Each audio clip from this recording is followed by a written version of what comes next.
The English Revolution, Social Studies, 1006. English Revolution. Preceding America and France by over 100 years. Such was the case of the English Revolution.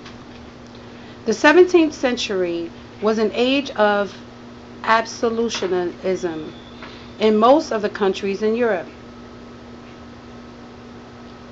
Without the consent of Parliament, a ruler could neither make or repeal any laws or impose new taxes. Parliament's control of the finances was an effective tool for curbing an overly ambitious king. The Tudors shrewdly avoided conflict with Parliament, particularly over finances. Although Tudors acted on the principle of divine right of kings, they did not emphasize it. With strong support from the middle class, the Tudors achieved a high degree of success, and England enjoyed a long period of prosperity. In this section, you will examine the factors.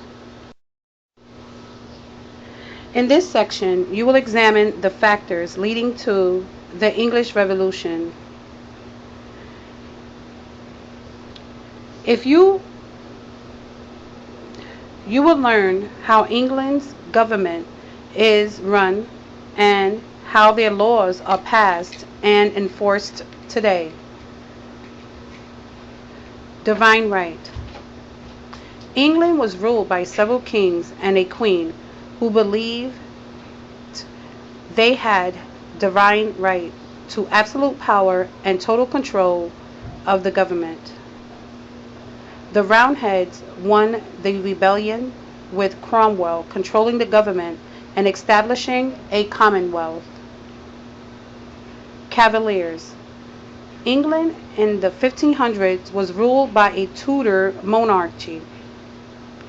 Although a parliament exists at the time, its function was basically limited to carrying out desires of Tudor king or queen in power.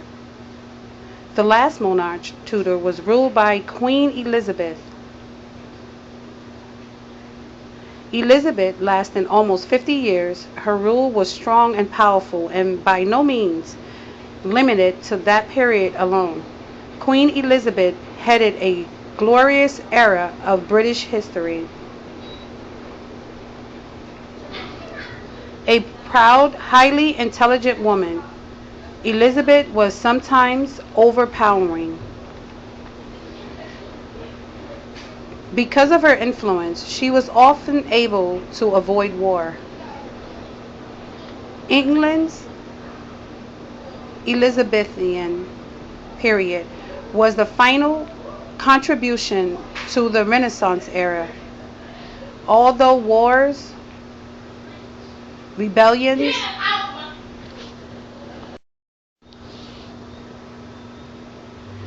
the last monarch of Tudor was ruled by Queen Elizabeth. I believe I just read that part. I was a little bit distracted. Let's see. A proudly, highly intelligent woman, Elizabeth was sometimes overpowering. Although she never married, Elizabeth used her friendships with foreign ministers and ambassadors to gain political and international favors. Because of her influence, she was often able to avoid wars. Yeah, that's where I was up to already. Okay, so now here we go into the new paragraph. England's Elizabethan period was a final contribution to the Renaissance era.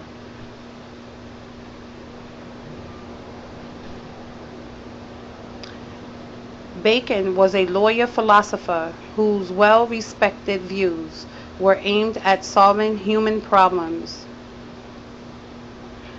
When the Spanish Armada was defeated in 1588 by the British, England became a leader in European sea travel.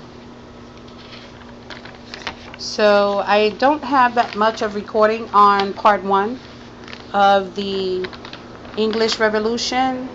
I'm only on page, just now getting to page 4, and the recording only lasts for approximately less than 6 minutes. So I'm going to keep recording, and when it cuts off, then look forward to hearing part 2 of the English Revolution. Page 4.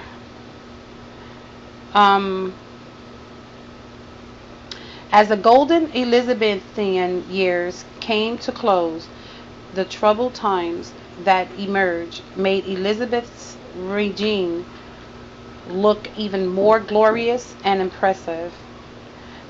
Succeeding his cousin Elizabeth to the throne of England, James VI of Scotland founded the Stuart line of English rulers by becoming King James I of England. Wow, I can't believe we're recording past 6 minutes. Okay, so whenever this recording ceases, then look forward to part 2. I'm not going to do more than 10 minutes though for this particular video. I should have had a picture. I was thinking about putting up a picture, but I don't know. Sometimes, we don't need pictures, huh?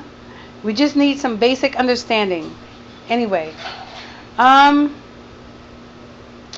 succeeding his cousin Elizabeth to the throne of England, James VI of Scotland founded the Stuart line of English rulers by becoming King James I of England.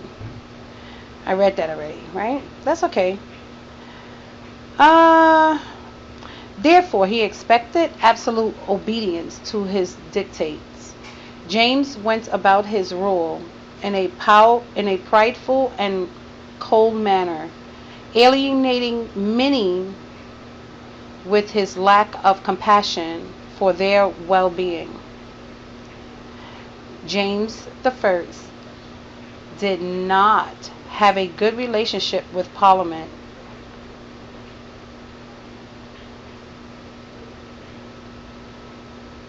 Inflation was also increasing rapidly in Great Britain by the early 1600s, casting dark shadow on England's economic scene.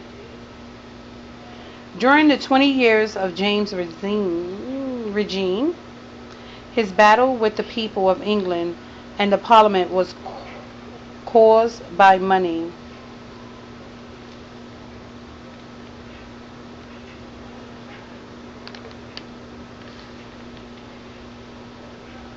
War was an indication to many Englishmen of his indifference towards non-Catholics who were in the majority of England. Because of his actions, James was accused by many of his countrymen of being friendly to Catholics.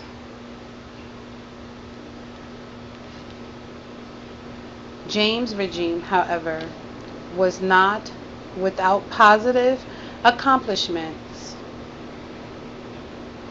By studying God's Word,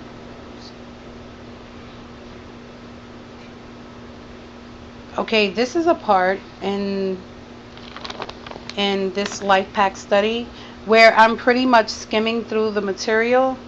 So we're going to go to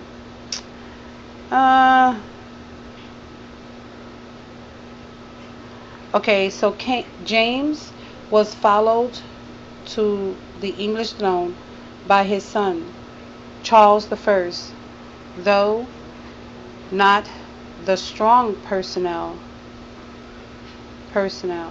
and popular leader Queen Elizabeth and the Tudors had been.